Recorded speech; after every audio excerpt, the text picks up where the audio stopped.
Welcome to the Business Rebellion, the podcast for founders and leaders who know something about the way business is done doesn't sit right anymore. Not because they're failing, but because the model is broken. We've been taught that growth looks more like more people, more roles, more complexity. But what if growth wasn't about expansion? What if it was about precision? Today's conversation is about one of the most misunderstood levers in business right now, fractional support. Not as a stopgap, not as a trend, but as a strategic decision. This is Fractionals over Headcount. My guest today is Zachary King.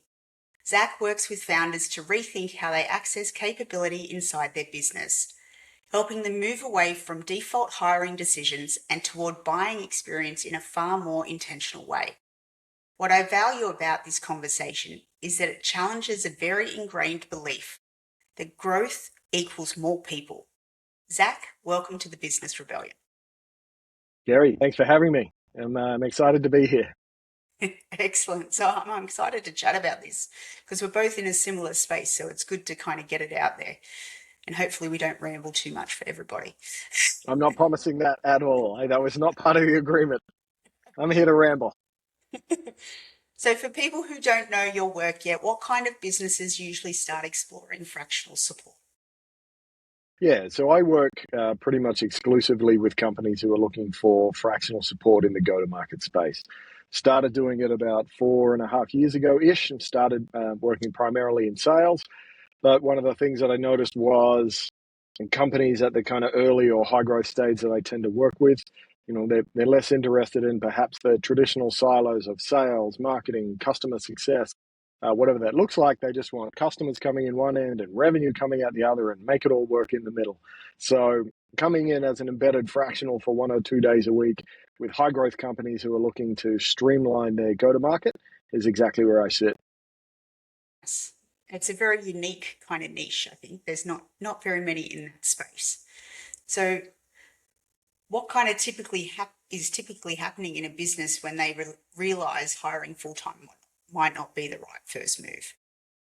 Yeah, look, I think the conversation has definitely changed over the last four or so years. Certainly for the first 2 or 3, every conversation started with, "So what's this fractional thing again, and how does it work?" And either the market has caught up, or I'm just really loud, and everybody has seen my stuff before they come to me. So now it's more about, all right, so what are we going to get done when we bring you on for a fractional engagement?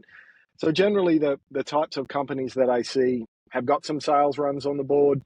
When I first started out, it was probably in that 1 to 10 mil revenue range. These days, I've gone upmarket a little bit. It's probably in the 5 to kind of 25 range. So they've got some sales. It's usually founder led. There might be an early stage team, but they're trying to figure out how to scale that activity. Most of the time, they don't have a full time sales leader, but there's definitely a segment where they do have a sales leader in, but they're looking to get some support for that player as well. So that's where I come in and see how I can help out. What's the kind of difference between hiring someone for capacity versus buying someone's experience? Yeah, I think there's always a little bit of both in terms of, when I talk to busy CEOs or founders, part of what I bring is, 1 or 2 days a week of somebody just hammering go-to-market. The founder can do that. The founder probably, in fact, in every case, the founder has done that or the CEO has done that. So bringing me in is both a way to, okay, now we have some additional capacity, but it's also these gray hairs that you'll see here, or silver is the polite term. It's the fact that I've been there, done that. I've got the scar tissue to prove it. I will go head to head with any of these kind of earlier stage founders. They may be able to outwork me, and they may have the bandwidth and they've got the passion for it. But 100%, I can get there faster because I've made those mistakes. And so, really, it's just about getting somebody into the business who has been there and done that. And I may not have all the answers, but I certainly know some of the questions to ask. And I can help them avoid some of the mistakes that I've made, maybe once, maybe twice, hopefully not 3 times, but yeah. So having done this kind of work, both in my salaried career, I was lucky enough to kind of lead, build, launch teams, scaled internationally, build from kind of 0 to 1, from early stage startups through to kind of billion-dollar late stage scale ups. And then one of the other interesting aspects about Fractional is that I've had a lot more shots on goal. And so what I mean by that is, and I was thinking about this in the frame when I first started doing Fractional. I was worried that I'd never get a real job again, because I was worried that once you go down this path, you can never go back.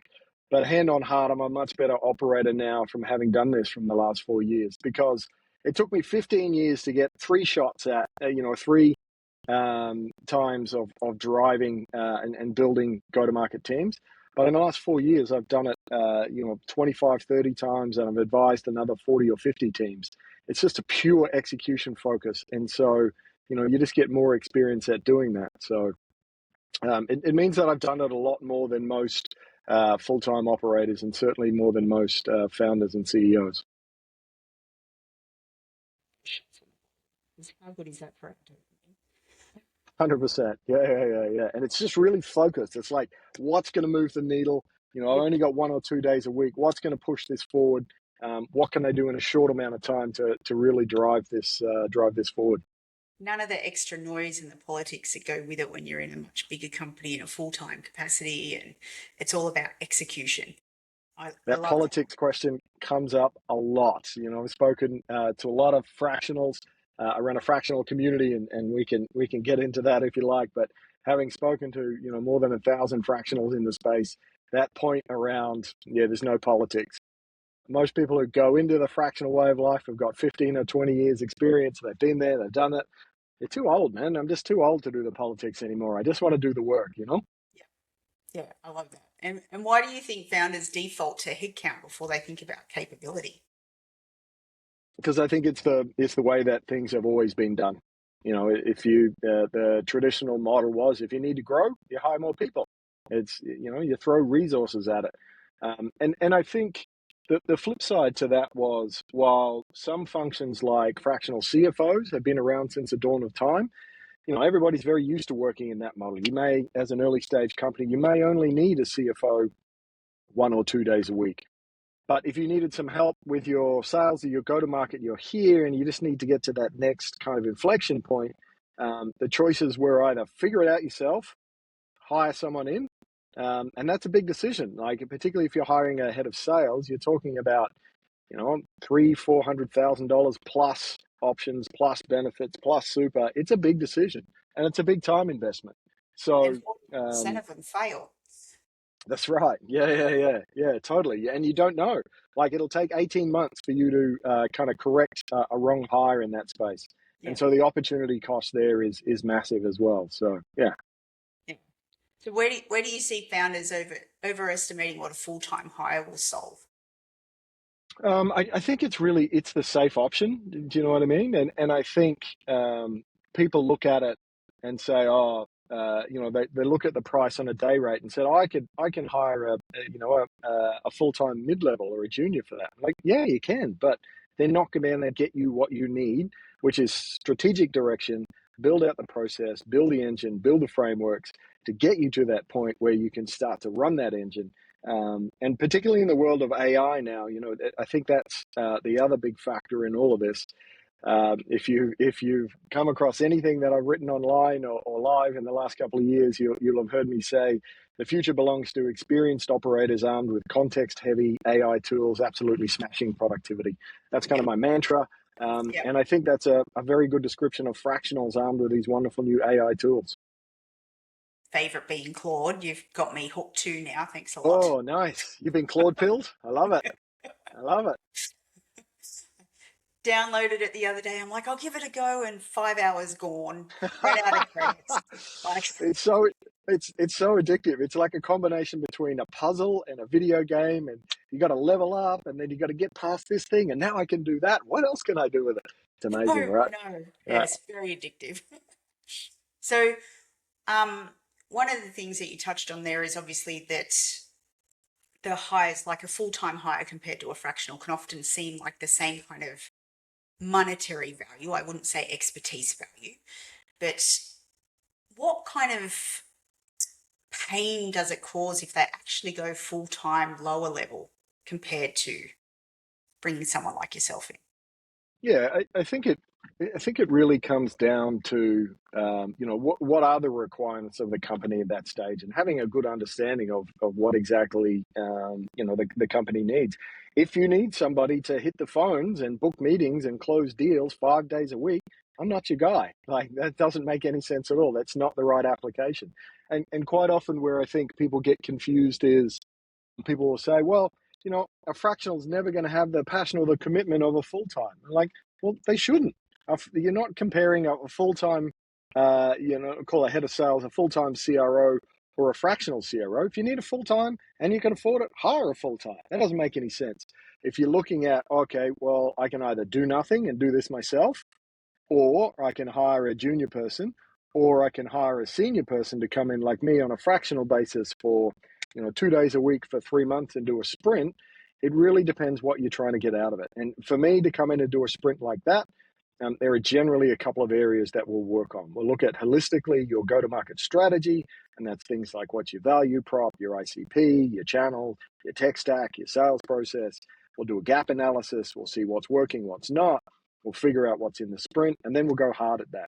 And increasingly in the last kind of year or so, that has usually ended up being taking that go-to-market playbook, whatever we've figured out, and embedding that into the AI architecture. Hopefully it's Claude, but whatever the company is using, if it's Gemini or Chat or whatever, or God forbid, Grok, and just embedding that knowledge, that context stack into their AI existing infrastructure, so that they've now got that and they can really start to hit the ground running. So that's a very different piece from I can hire a junior and they'll hopefully figure it out.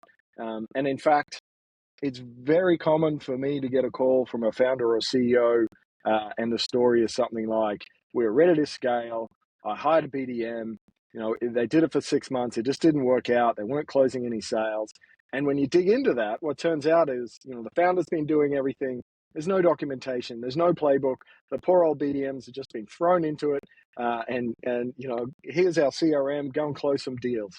They don't know what they're doing. They don't know who they're chasing. They don't know the messaging. There's no support there. And ideally, you've got somebody who can do that, but at least if they've got a playbook and a setup and they're on track, then they can have a lot more success when they come on board. I hear that actually, and you kind of beat me to the punch, because I was going to ask, how many of those founders do you come up against that actually don't have that sales process out of their head to be able to hand over? 100%. Yeah, it's a really big part of what I do. And look, obviously there's a fair amount of self-selection bias, right? Like, if you're a sales gun and you've founded a company, you can probably figure this out yourself. You know what you're doing. That's your area of expertise. But that's not most founders. And almost by definition, if you're calling me in, it's because you want some help doing that. And so, I tend to work with companies where the cupboard is bare, so to speak, or they're pretty early in that journey. And if you think about the natural expansion of kind of sales or go to market, there's founder led sales, there's founder managed sales, which is where you have an internal team, and depending on the company, that might be customer success or BDM or SDR. And then you've got head of sales who is managing a team. So between 2 and 3, there's a big valley of death. And really that's where I tend to come in and help people figure out, like, how do you get to the point where you've now got enough sales? Okay, now it makes sense to bring in a full-time hire. Now we've got the resources, we've got the money. Yeah, 100%. Yeah, 100%. Yeah. The founder has to lead sales at the start. And again, that's a conversation that I've had a lot. Like, look, can you just come in and do sales? Like, no, you have to do it. You have to figure it out. No one sells like the founders. They've got the passion, the knowledge. They need to figure that out, and then I can help you kind of document that and extract that knowledge from your head. I don't think they're good at sales. I get told, I don't think I sell. My team go, no, but you're really good at it. I'm like, I don't sell. I Yeah, just solve yeah, problems. I go, you tell me your yeah. problem, I'll tell you if I can solve it. And that's it. That's B2B sales in a nutshell, right? That's it, 100%. Yeah, it's solving your customers' problems. And if you're going into enterprise, it's making your customer look good. How do they get a promotion? You know what I mean? That's who your customer is, and that's the outcome they want. It's funny how it's all perceived slightly different. So one of the things that I kind of want to look at is, what does a fractional model actually make the most sense? When does that make sense for most founders, I guess? Yeah, I think your framing before around, what is the actual capability need that they might have, whether it's in, marketing or engineering or sales or whatever that looks like. I think it's identifying what it is exactly that you need. And I think where the fractional model is, perhaps most different from previous models like a consultant or an advisor or a full-time hire, is you get a combination of strategic and operational. Like you get somebody who can operate at the 10,000 foot level, right? Here's your go-to-market strategy. You've got one, great. Let's review it, see what's missing. You don't have one, let's build it from scratch, and then let's get that rolling. I will be at the front line. I've got an email address. I'm in your CRM. I'm in your systems. I'm not delivering a 100-page PDF and then walking away saying good luck at the end of it, or delivering a couple of training seminars for the team and I'm out. I'm literally in there testing it. Consultants, are you? Yes, yeah, consultants or trainers, particularly in the sales space, that's generally how they've operated, and particularly for high growth companies and startups. There's not a DNA of using consultants. It's just not a good fit either, kind of operationally or culturally. Having somebody who comes in and is part of the team, that's why the word embedded gets rolled around a lot. I'm part of the team. I'm in the leadership meeting. I'm working directly with the team. I'm doing outbound. I'm writing emails. I'm in sales meetings. I'm doing calls. And usually that's part of iterating on that playbook, testing it and refining it and making sure that it works so that I can hand it over and get the team or hire the team in and get them trained up and running. It's funny. I think we both have the same shit at consultants, but we won't. Yeah, God bless them. I wish I could charge like consultants. Yeah, I know, right? If only they had to deliver. I don't know how many there would be. that's Um, right. so, what kind of problems are best solved by bringing in that high level experience part time role rather than the full time? Like, I mean, you touched on strategy, but obviously there's way more than that. Yeah, and again, I think it comes back to figuring out what are the gaps in whatever it is that you're doing. There's usually a piece of strategy. There's usually a piece of operations in there. So doing that, gap analysis at the start. In sales, we tend to call that a diagnosis, and you figure out what they have, what's working, and what's not working. With a lot of clients, I'll start with an audit, and an audit will consist of doing some background research, figuring out what the company's currently doing, assessing what their process looks like, and then I'll deliver an actual tangible report, which is a go-to-market audit, and it ranks their go-to-market maturity on a scale of 1 to 5 across 7 or 8 different key areas. Top of funnel is generally always an issue. Everybody wants more top of funnel. I've had one client in the last couple of years. It was an AI client. They weren't worried about that. They had one of those insane wait lists that just kept popping off. So it was more around identifying which ones to bring on and how to scale. But generally, that's part of it. It could be deal flow, it could be the process. So really figuring out where the blockages are, and then having somebody correctly identify that, diagnose it, come up with a plan, and then help you implement it. So I really think it's that combination of strategic and operational that sets a fractional apart. The same thing applies for for other disciplines as well. Same in marketing. I've seen people deploy CMOs for a specific type of activity. They have a marketing team, they have a sales team, but they want to run account-based marketing. Great, you get an expert in, somebody who's done that for years, has done that with big shops. They'll roll that program out, hand it back to the team, and then away you go. So, what changes for a founder when they suddenly have access to someone who's already solved this problem multiple times?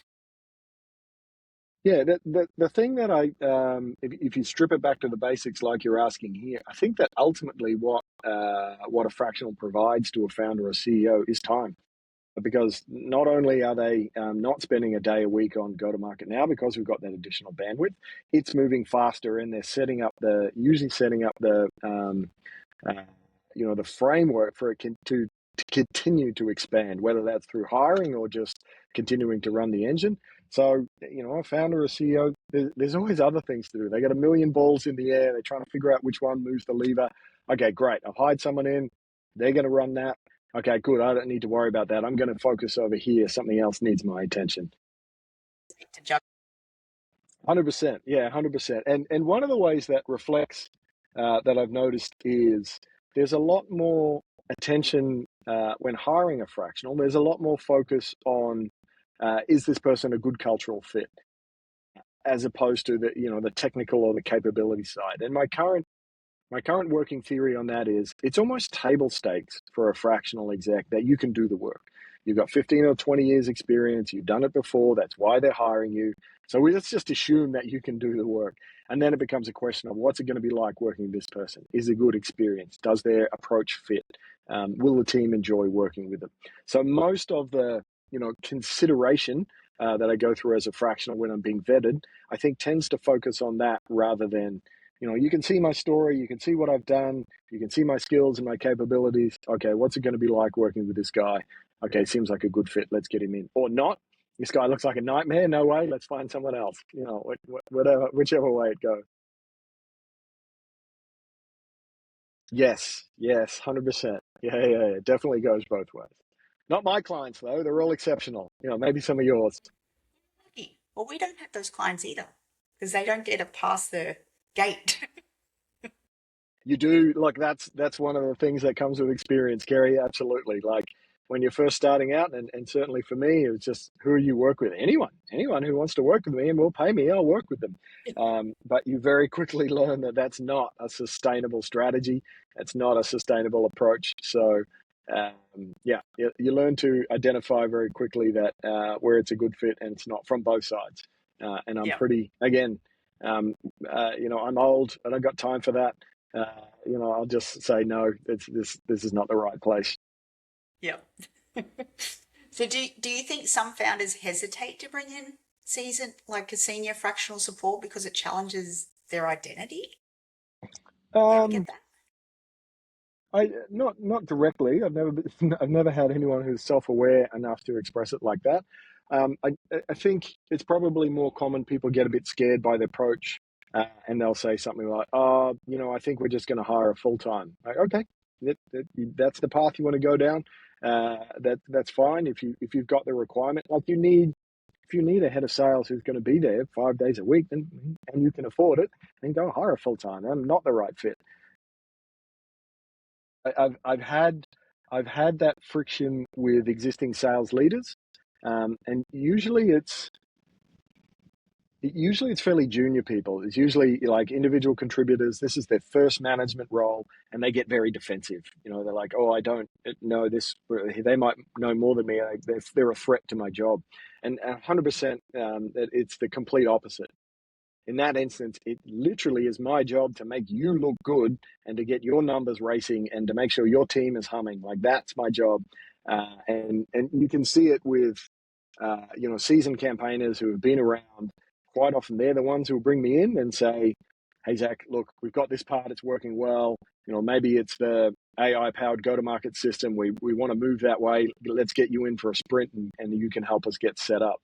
The people who are open to that, the people who are looking to extend themselves and learn, they're generally the ones who will bring in a fractional and kind of race away that way. And you've talked about the go-to-market system. What does that mean for those who don't? Yeah, 100%. So there's kind of two ways to think about. There's off the shelf specific AI go to market tools, and these are things like data. These finding email addresses. It could be sending outbound email sequences. Tools like Apollo, tools like Freckle. things like that. And then there's the general suite of AI tools. Pick your LLM, Claude, obviously our favorite, Gemini, and those ones. So they're the kind of two buckets. And what I found was in a normal, and I say normal because they're so widely varied, but in a normal engagement, part of a deliverable for me will be a go-to-market playbook. And depending on what they need, it'll cover off those areas we touched on before. So in a 3-month sprint, we might deliver a 10,000 words of go-to-market playbook, which prior to these LLM Gen AI systems coming on board, might have lived in a Google Doc or Notion or Confluence, whatever the systems are. But what we figured out was, that's a really powerful context stack for an AI tool. And I thought about, having kind of run through this process, 20 or 30 times. I thought about maybe productizing that. Can I turn this into a product? This becomes your, another tool for you to use.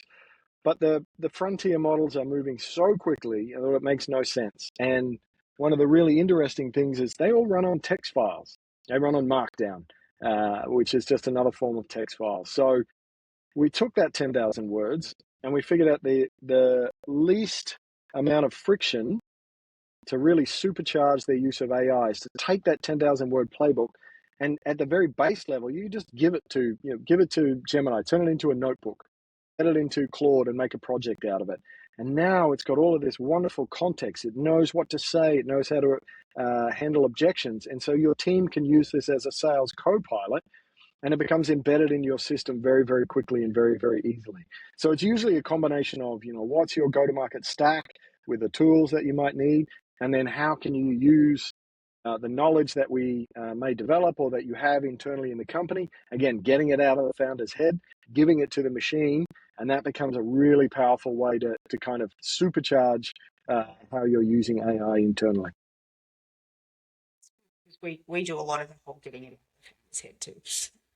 Totally. That's kind of the job, right? Yeah.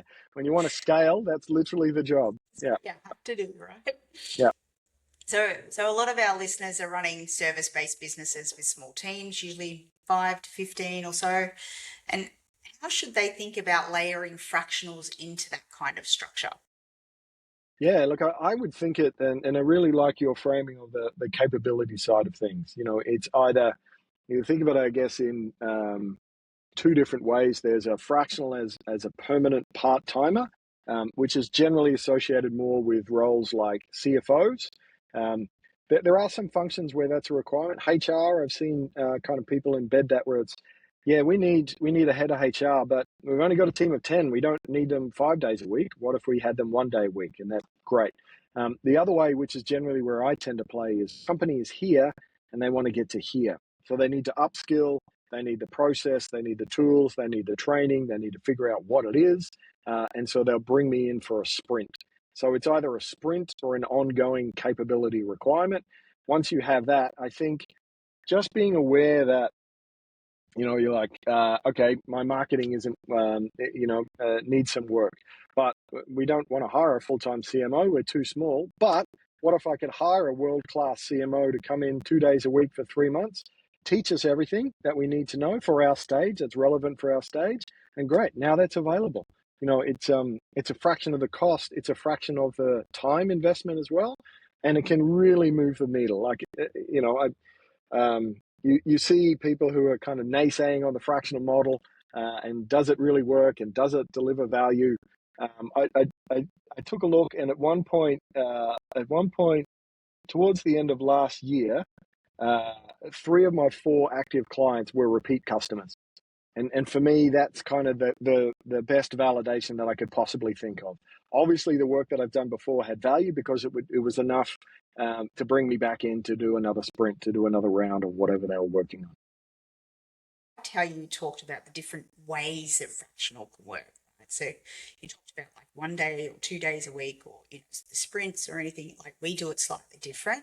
So because operations is obviously, it's something that's touched every day. It's not something you can just do 2 days. 100%. Yeah. Come back next week. Yeah. It's always on. Yeah. It's always on. So, we tend to go in a few hours each day over those 5 days, and we put a team in so they get it way more cost effective for the clients. But we found that works for our particular clients in obviously the area of the business that we work in. And I Yeah, like how it's also flexible. yeah, 100%. And look, the focus is very much try and keep the focus on what's the value that I'm kind of providing for the company. And I still use a measure of, I'm going to do 1 day a week or 2 days a week, but that's not okay. You can only call me on Monday. Okay, I'm working with you on Monday, but sorry, it's Tuesday. I'm not going to pick up. Like, I'm available 24/7 on Slack, on Discord, on Teams, God forbid, whatever it is, on email. I'm in all the systems. And it is, sales is a little bit like ops. Like, if a client wants to meet on Friday, we meet on Friday. That's how it goes. Um, but I think, and I'm talking about at probably the most common model, which is that retainer model for fractionals. You can also, it's far more common now because there are more fractionals doing it. You can get this world-class talent. You can get access to it in a more flexible way. It could be a workshop. It could be, more like a traditional consulting model. It's a very good way to test out to see if they're a good fit and see if they can provide value, and then perhaps move on to a retainer, fixed retainer model. I think the other thing to call out here is it's very common for fractionals to go full time, like in the same company. And one of the things that I've observed is coming back to that point we talked about before around, never going back to a full time job. I think the future is people weaving in and out of full time and fractional a lot more fluidly for personal reasons, for life reasons. And having somebody come on board as a fractional is a great way to see if it fits. It's try before you buy. I'm not saying that you should do that every time, but and it hasn't happened for me yet. But it is fairly common for somebody to, they've grown the company to the point where they now need a full time CMO, and you've worked with this person, you know that it works, you like working with them. It's a no brainer. Absolutely. Although they'll go in full time for a sprint like you do, Yeah, just to kick off and nail that project and then dial it back to a couple of days for BAU. 100%. Yeah. Yeah. Uh, it's so much better. Like, I just can't get over how much better. Yeah. I think it's the gig economy for the C-suite is how I kind of think about it. Previously you didn't have access. If you wanted world-class talent, you had to hire them full-time with everything that came with it, and you had to be a certain size, but that's not the case anymore. And so, particularly, I think probably particularly interesting to the listeners who are the small SMB side, even if they're only 10 or 15, you can now hire someone in. If it's, and again, I keep going to marketing. I don't know why. I'll mention marketing. You can hire a world-class CMO who's run global brands, and you can get them into a sprint, and the knowledge that you can pull down without having to have $500,000 a year to hire them. The alpha in that is just nuts. It's an absolute no-brainer, like you said. Well, you can even get fractional CEOs. That's right. Yeah. It's that's a really interesting one, Kerrie. I've got thoughts on that one. I genuinely think people who have that broad background, they've been a CEO, they've been a founder before, I think they actually have the most to give in a fractional model.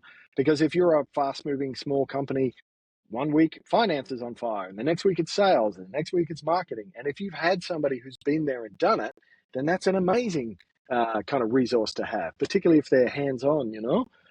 The challenge from a fractional side of view, I think, is how to package that up and how to market it. And I've seen people go with a CXO kind of model, and there's a few people around who market them who kind of take that to market. And I think that works there's one guy in Singapore in particular who does that.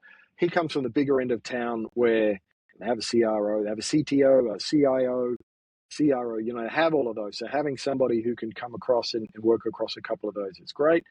It's harder to figure out when you're a smaller company. You don't have like a full C-suite bench. But having a founder who's been there and done that and scaled it, like, it's just such an enormous, 100%, an enormous asset to have. Yeah.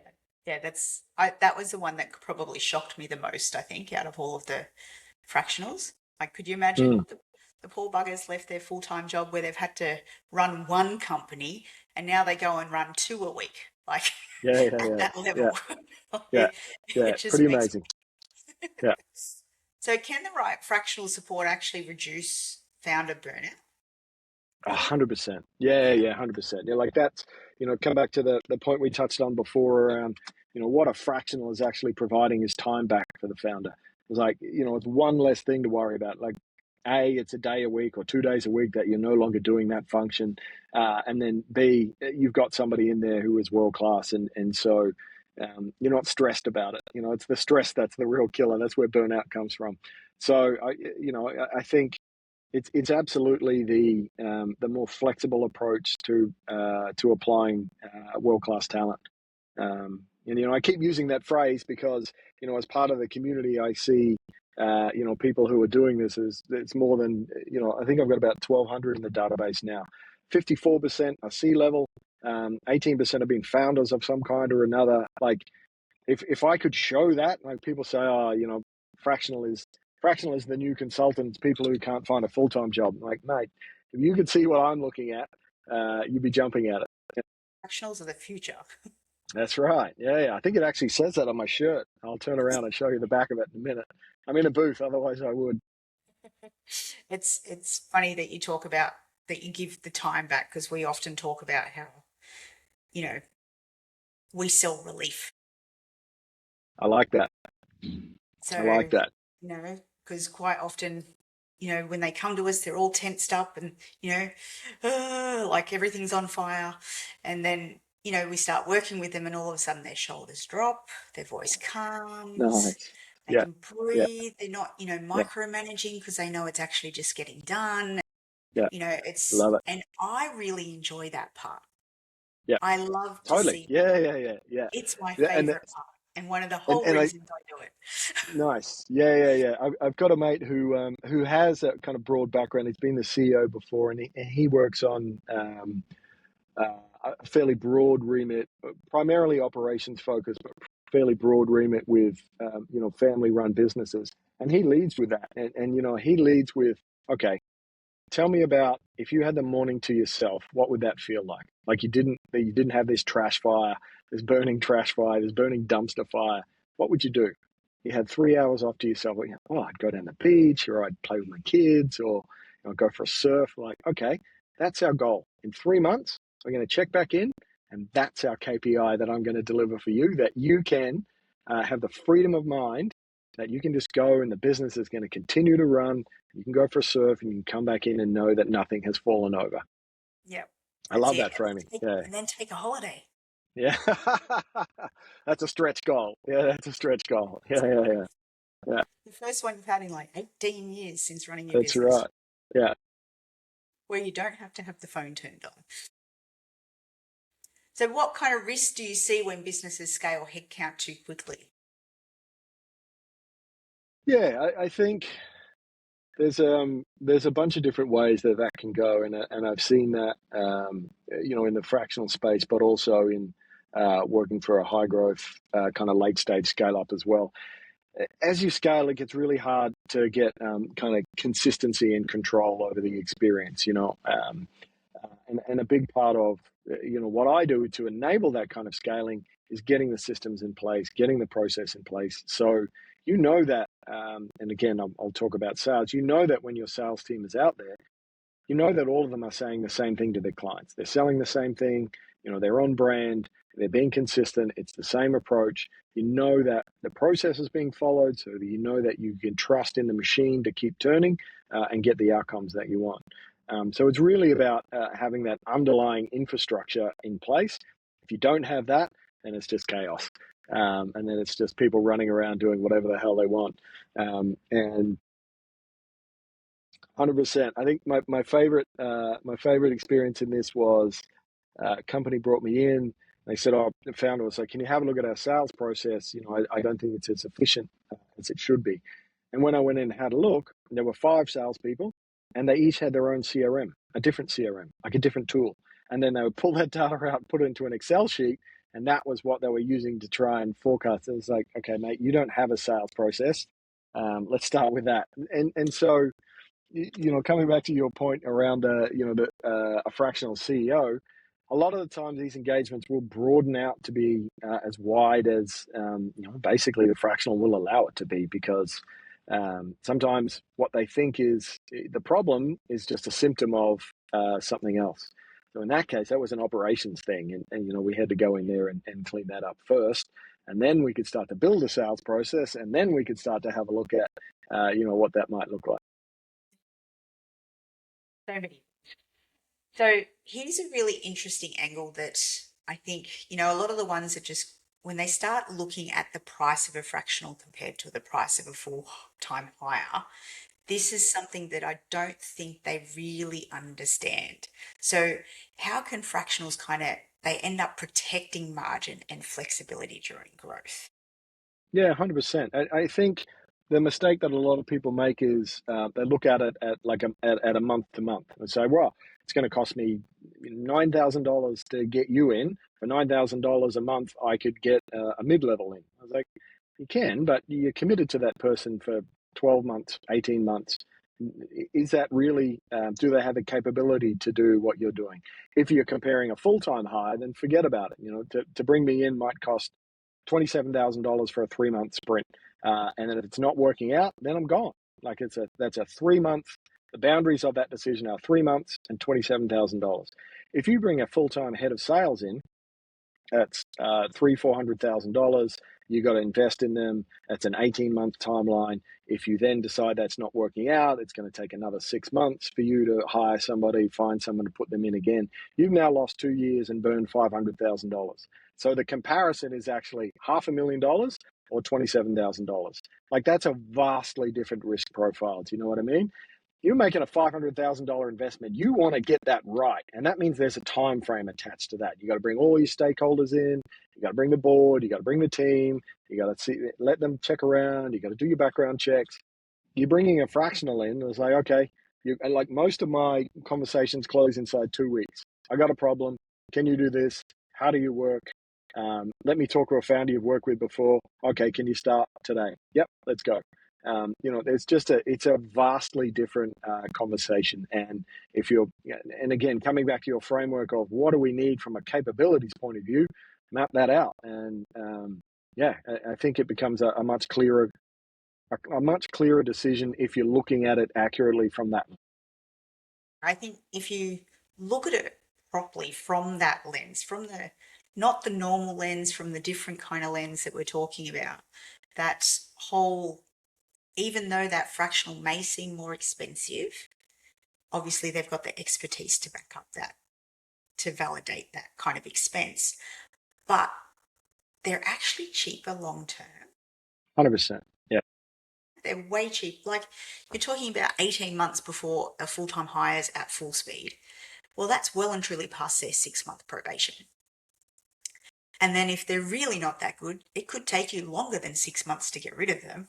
And you can't hire someone new until you got rid of them. So you could be looking at longer than 2 years if you're honest, right? Yeah, totally. And I just think that you're right in the fact you're better off getting someone in to do the expertise in the sprint, so that when you do hire that full-time person, they've got everything and they don't have any reason to fail. So other than if they don't have the skill, obviously, but it kind of reduces the risk. So I think going fractional actually reduces risk. It's not a large expense. It's actually an investment in risk reduction. 100%. Yeah, absolutely. And the what makes it so exciting as a fractional is, most of my contracts have a 1-month notice period. Like, if you decide that's it, okay, you pay, this is it, it's going to be our last month. Okay, thanks, I'm done. That really de-risks it, I think, from the founder's point of view. Makes it exciting from our point of view, because we have to be delivering value, and that's why it comes back to that value conversation. If I'm not delivering, we're done. Like, thank you. And it's not a hard conversation. It's not like you're firing me. I no longer need your services, or they're not delivering sufficient value to justify your fees. That's it. It's a simple conversation. I'm old. I'm not going to get upset. You know what I mean? I've had that conversation a bunch. Most of the time, it's very clear. I haven't ever really, except maybe a couple of times at the start, been surprised when that conversation has come around. Usually, it's like here's an endpoint. We trained the team, we bedded it down. We're good at. There's a natural endpoint. Sometimes there's okay, it makes sense. Like, is there something else to focus on? And again, that's usually very rarely is that a surprise. The only time. The only time really it's a surprise, because I tend to work with a lot of startups, is when the money runs out. Bridging loan doesn't come through, or the funding round didn't happen, and Says no. uh, yeah, exactly. So that's usually the only time that conversation happens. Yeah. So if you could leave founders with one mindset shift around hiring versus buying experience, what would it be? Yeah, I think just to be aware that you now have the option of hiring world-class senior talent, and on a flexible basis, on a fractional basis. And that applies to both of the models that we spoke about. Getting somebody like me in for a sprint to kind of up level your team and your systems, or maybe hiring your team into, we need somebody to do operations, but it's not a full-time hire. What we actually need is a resource that's spread throughout the week. um, you know, those options didn't exist 10 years ago, 5 years ago, 4 years ago, but they do now. And you can get really, really high class operators that it just makes sense to apply that experience in a much more targeted, flexible manner. So the options are out there. Reach out to Kerrie and have a chat. She'll point you in the right direction. I know who can. That's right. Yeah. And what would you change if business owners focused on buying outcomes instead of accumulating roles? What would change? Yeah, I think that's the future. I really do. And while I mentioned that at a broad brushstroke, I still kind of say this investment will take me 1 or 2 days a week. We still measure it in that kind of a way. The real focus is on the outcome. So the outcome is, you know what? You're going to get me in for 3 months. We're going to develop your playbook. We're going to bed it down. We're going to hire someone. We're going to train them up. We're going to give them the tools. And this is the outcome that you're going to have at the end of that. That's the focus. It's not me coming in and, well, where did you spend your 8 hours this week? Well, I had a half day, and it's never that. It's like, okay, what did we get done?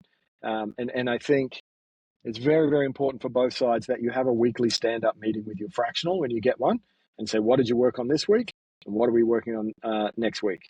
Have that alignment, make sure that stays there, and that keeps everyone focused on those outcomes, and what are the tangible benefits that you see from your investment. And that's what it's about at the end of the day. It's ROI from your investment, and the $20,000 investment versus a $500,000 investment, different risk profile. So you're able to move fast and see if it works. And if it doesn't, then move on. If it does, great. And then maybe there's another one that you can do. I genuinely find, once you have the conversation with the CEO or founder, and they're like, so what's this fractional thing? How does it work? And they're like, okay, I get it now. Great. Let's get you bedded down. And then I need a marketing person. And then I need a product person. And then I need someone to help with ops. Like, once they grok it, man, and the light comes on, it's like, okay, yeah, I need this. Yeah. Yeah, you can put all of them on for less than a full-time hire of it. Exactly. Yeah. Now you got a world-class bench, right? Doing exactly what you need when you need. It's nuts.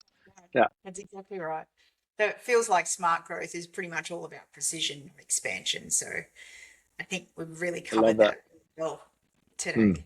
And Yeah. I wanted to give you the opportunity, in case we do have any other fractionals that are listening today, to have a chat about your community. Yeah, so look, the short version is when I started working as a fractional, I didn't know anyone else who was working as a fractional kind of sales go-to-market lead. So I was just shouting out on the LinkedIn and on the socials that, hey, I'm a fractional now. And that was in deep COVID times when there was a big shift. People got a glimpse of their mortality. The corporate agreement didn't perhaps pan out, and people were being retrenched. And so I had a bunch of people reaching out wanting to be a fractional rather than hire a fractional. And the questions were very similar. They're very operationally focused. How does this fractional thing work? How do you find clients? How do you split your time? How do you know what to work on? And honestly, at that point, I didn't know either. I was just bumbling along trying to figure it out myself. But so I started as, yeah, exactly. But I figured that the hive mind of a community might be a good way to solve some of those questions at scale. And so that was the birth of the fractional exec community. We were one of the first ones to do it globally. We've now we've kind of morphed off that, grown up a little bit, and moved away from Slack into a dedicated community channel on Mighty Networks. So we've got resources and workshops and how-to guides and contracts and templates, and in a community, the most powerful thing is talking to other fractionals who are facing the same problems you are, because sometimes it can get a bit lonely, and a lot of the times it's just common sense. And common sense is great when you've been there and done it a few times. That's why fractionals get hired. But this is a new way of working. So, just the chance to chat to someone else who's been there and done it is really helpful in terms of developing your own fractional practice. It's good to kind of be able to bounce like the roadmap and find out where the potholes are when you first start off other people who have been there and done that. 100%. Yeah, 100%. It's a fractional for a fractional. Yeah. So yeah, come on down. Hit me online. Hit me on LinkedIn. I'm pretty easy to find. I'm pretty loud still online, so they shouldn't be too hard to track down. And if he's ranting about Claude, you found the right one. Search Claude and fractional. I haven't done that actually. I'm going to try it. Search Claude and fractional, and I'll probably come up. Yeah. So, Zach, this has been such a valuable conversation. And what stands out for me is that the growth doesn't come from adding more, it comes from adding the right things at the right time. And for a lot of founders, that's not another hire, it's better access to experience. So, I thank you for being on the show. Absolute pleasure, Kerrie. Hopefully, we can do it again one day. Yes, that would be fantastic. So, this is the Business Rebellion, and this is what it sounds like to do business differently.